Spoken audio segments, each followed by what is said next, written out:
একদা শয়তান আল্লাহ রব্বুল আলামিনের দরবারে আরজ করল, হে খোদা, আমি তোমার কসম করে বলতে পারি, আইয়ুব নবী একমাত্র তোমার প্রদত্ত ধন সম্পদের লোভে এবং আরাম আয়েশের তৃপ্তিতে তোমার ইবাদত বন্দেগী করে থাকে।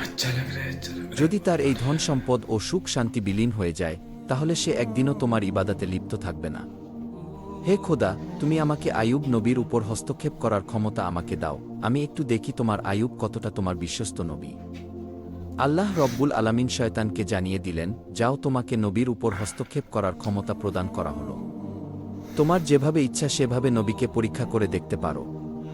অতঃপর শয়তান আল্লাহ তাআলার প্রদত্ত ক্ষমতা পেয়ে একজন পথিক সেজে হজরত আইয়ুব আলাইহিস সালামের নিকটে গমন করল।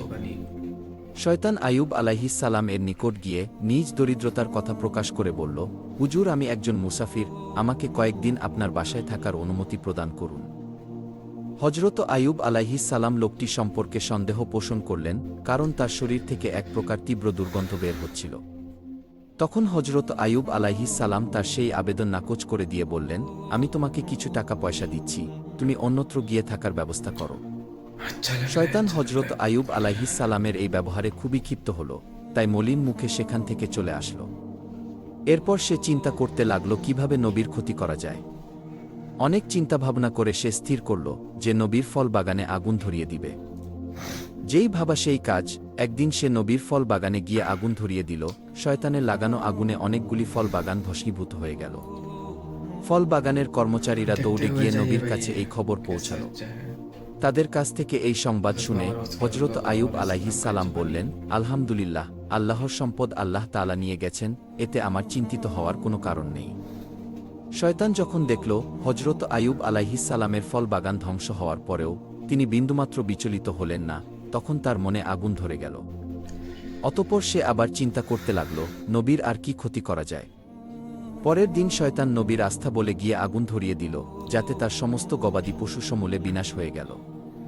সেখানে আগুন এক ঝড়ের আকারে সমস্ত মাঠে পরিব্যাপ্ত হয়ে সমস্ত পশু মারা যায় এবং কিছু সংখ্যক রাখালও মৃত্যুর হাত থেকে রেহাই পায়নি।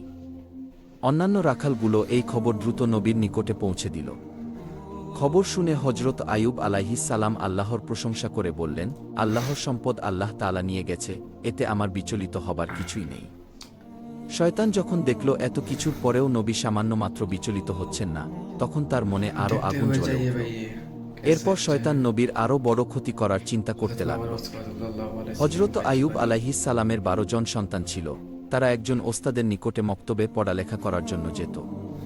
প্রতিদিনের মতো একদিন সকালে হজরত আইয়ুব আলাইহিস সালামের 12 জন সন্তান সেই ওস্তাদের কাছে মক্তবে পড়তে গেল। কিছুক্ষণ পর ওস্তাদ কোনো এক কাজে মক্তব থেকে বের হল, আর শয়তান এই সুযোগে সেই মক্তবের ছাদ ধসে দিল। এতে হজরত আইয়ুব আলাইহিস সালামের 12 জন সন্তান মৃত্যুর মুখে পতিত হল। মক্তবের ওস্তাদ খুব ভয় পেয়ে কাঁপতে কাঁপতে গিয়ে হজরত আইয়ুব আলাইহিস সালামকে বললেন, হে আল্লাহর নবী, আমি কোনো কাজে মক্তব থেকে বাহিরে বেরিয়েছিলাম, এর মধ্যেই ইমারাতের ছাদ ধসে পড়ে আপনার 12 জন সন্তান মৃত্যুর মুখে পতিত হয়েছে।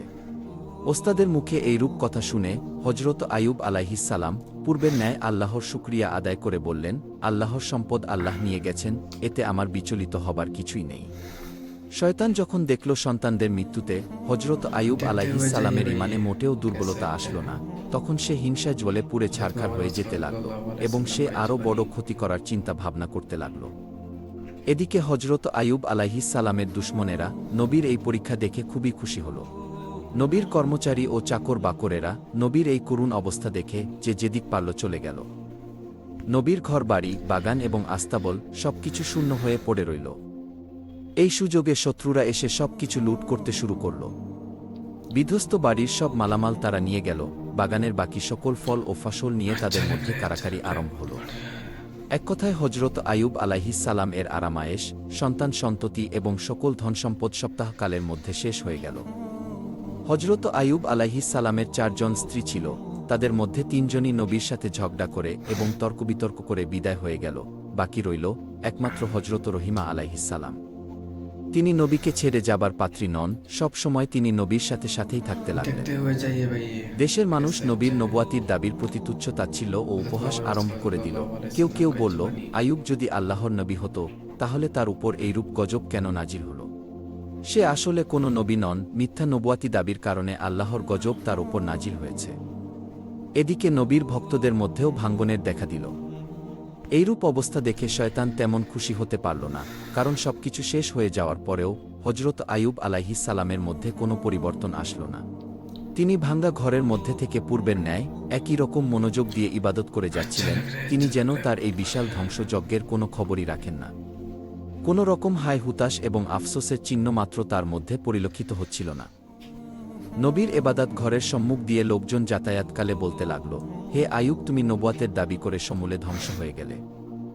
এর চাইতে নবুয়াতের দাবি পরিত্যাগ করা তোমার জন্য মঙ্গলজনক ছিল। যেমন আমরা নবীও নই আর গজবেও পতিত হইনি। এছাড়াও লোকেরা নানা ধরনের তুচ্ছ তাচ্ছিল্যমূলক কথা হজরত আইয়ুব আলাইহিস সালামকে লক্ষ্য করে বলতে লাগল। হজরত আইয়ুব আলাইহিস সালাম এই সমস্ত কথার প্রতি আদৌ ভ্রুক্ষেপ করলেন না। তিনি পূর্বে যতটুকু সময় মানুষের সঙ্গে মেলামেশা করে কাটাতেন তাও সম্পূর্ণরূপে বন্ধ করে দিলেন। শয়তান এইসব দৃশ্য দেখে আর বসে থাকতে পারল না। সে চিন্তা করতে লাগল কিভাবে নবীর আরও গুরুতর ক্ষতি করা যায়। চিন্তা করতে করতে সে একটি ষড়যন্ত্র আঁটল। ষড়যন্ত্র মাফিক সে নবীর সাক্ষাৎ প্রার্থী হয়ে তার নিকটে পৌঁছাল এবং নবীর কাছে গিয়ে বলল, হুজুর, আমি আপনার একজন ভক্ত। আপনার কাছে আমার কিছু আর্জি ছিল। এই কথা বলে শয়তান নবীর কাছে কথা বলার ভান করে গেল এবং তার মুখটি নবীর কানের কাছে নিয়ে কানের মধ্যে দুইটি ফুঁক দিয়ে অট্ট হাসি দিতে দিতে সেখান থেকে বিদায় হয়ে গেল। পরের দিন নবীর শরীরে ফোস্কার মতো এক প্রকার ফোড়া উঠে পড়ে গেল। তিনি খুব অসুস্থ হয়ে পড়লেন। ইবাদত বন্দেগীতে কিছুটা বিঘ্ন সৃষ্টি হল। স্ত্রী রহিমা তার সেবা যত্ন আরম্ভ করে দিলেন। আস্তে আস্তে ফোড়াগুলো বড় হয়ে এক পর্যায়ে ক্ষতের সৃষ্টি করল। এভাবে বেশ কয়েকদিন পর নবীর স্ত্রী হজরত রহিমা আলাইহিস সালামের জমানো টাকা পয়সা সবকিছু শেষ হয়ে গেল। তাদের নিদারুণভাবে খাদ্য অভাব দেখা দিল।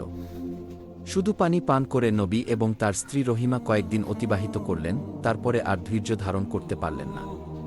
অতঃপর একদিন রহিমা আলাইহিস সালাম হজরত আইয়ুব আলাইহিস সালামের নিকটে আরজ করলেন, হে আল্লাহর নবী, এখন আমাদের কাছে আর কিছুই অবশিষ্ট নেই। অতএব মানুষের বাসায় কাজ করে উপার্জন করা ছাড়া আমার কাছে আর অন্য কোনো পথ নেই। আপনি যদি আমাকে অনুমতি দিতেন তাহলে আমি গ্রামে গিয়ে মানুষের বাসায় কাজ করে হালাল রুজি উপার্জন করতে পারতাম, আর তা দিয়েই আমাদের আহারের ব্যবস্থা করা যেত। হজরত আইয়ুব আলাইহিস সালাম বিবি রহিমার মুখে এইরূপ কথা শুনে অনেকক্ষণ কাঁদলেন। তারপর তিনি বললেন, রহিমা, তোমাকে কষ্ট দেওয়ার কোনো মানসিকতা আমার ছিল না, কিন্তু আমি অত্যন্ত অসুস্থ হয়ে পড়েছি, তাই বাধ্য হয়েই তোমাকে অনুমতি দিতে হচ্ছে। তুমি যাও, মানুষের বাসায় গিয়ে কাজ করো, তারপরও তো কিছু হালাল রুজি উপার্জন করা যাবে। নবীর অনুমতি পেয়ে বিবি রহিমা মানুষের বাসায় কাজ করতে আরম্ভ করে দিলেন। এদিকে গ্রামবাসী হজরত আইয়ুব আলাইহিস সালামের শরীরের অবস্থা দেখে অত্যন্ত ভীত সন্ত্রস্ত হয়ে পড়ল। ঘৃণায় তাদের শরীর গিরগির করতে লাগল। এছাড়াও শরীরের গোস্ত পচা গন্ধে মানুষ অতিষ্ঠ হয়ে উঠল। তাই একদিন তারা হজরত আইয়ুব আলাইহিস সালামের নিকটে উপস্থিত হয়ে বলল, হে আইয়ুব, তুমি অতি তাড়াতাড়ি আমাদের এই গ্রাম ছেড়ে অন্যত্র চলে যাও, না হলে আমরা তোমাদেরকে বের করে দিতে বাধ্য হব। হজরত আইয়ুব আলাইহিস সালামের সঙ্গে তখন মাত্র 3 জন লোক ছিল। একজন ছিলেন তার স্ত্রী বিবি রহিমা, আর 2 জন হজরত আইয়ুব আলাইহিস সালামের শীর্ষ ও ভক্ত। তারা সব সময় নবীর দেখাশোনা ও সেবা করত। গ্রামবাসীদের ক্রমাগত চাপের মুখে হজরত আইয়ুব আলাইহিস সালামের শিষ্যরা তাকে বহন করে অন্য গ্রামে চলে যাবার জন্য রওনা করল। অনেকক্ষণ পথ চলার পর তারা অপর একটি গ্রামে উপস্থিত হল। সেই গ্রামের লোকেরা হজরত আইয়ুব আলাইহিস সালামের শরীরের অবস্থা দেখে বলল, তোমরা এখনই তাকে নিয়ে অন্যত্র চলে যাও, না হলে আমরা তোমাদেরকে মেরে এখান থেকে তাড়িয়ে দেব। এভাবে শিষ্যরা 7টি গ্রামে হজরত আইয়ুব আলাইহিস সালামকে নিয়ে ঘুরল, কিন্তু কোনো গ্রামের লোকেরা হজরত আইয়ুব আলাইহিস সালামকে আশ্রয় দিল না। তখন শিষ্যরা বিরক্ত হয়ে গেল এবং রাস্তার পাশে আবর্জনা ফেলার একটি স্থানে গাছের নিচে হজরত আইয়ুব আলাইহিস সালামকে রেখে বিদায় গ্রহণ করল। বিদায়ের প্রাক্কালে তারা 2 জন বলাবলি করতে লাগল, হজরত আইয়ুব আল্লাহর নবী হওয়া সত্ত্বেও তার উপর এ ধরনের মুসিবত কেন আসল? অন্যজন উত্তরে বলল, হয়তোবা তিনি আল্লাহ তাআলার মর্জির বিপরীত কোনো কাজ করেছেন, না হলে তার এই পরিণাম কেন হবে? প্রথম জন সঙ্গীর কথায় সমর্থন করে বলল, নবী যখন আল্লাহর মনোনীত কার্যকলাপ থেকে বিচ্যুত হয়েছে, তখন আর তার পিছনে থেকে আমাদের কোনো লাভ নেই, চলো আমরা এখান থেকে চলে যাই। 2 জনে এই ব্যাপারে একমত হল এবং হজরত আইয়ুব আলাইহিস সালামকে গাছের নিচে রেখেই তারা বিদায় গ্রহণ করল। হজরত রহিমা আলাইহিস সালাম নবীকে ছেড়ে বিদায় গ্রহণ করার পাত্রী নন, তাই তিনি সদা সর্বদা নবীর খেদমত করতে ব্যস্ত থাকতেন। অতঃপর হজরত রহিমা আলাইহিস সালাম খুব কষ্ট করে নবীকে নিয়ে জঙ্গলের একটি নির্জন স্থানে গিয়ে থাকার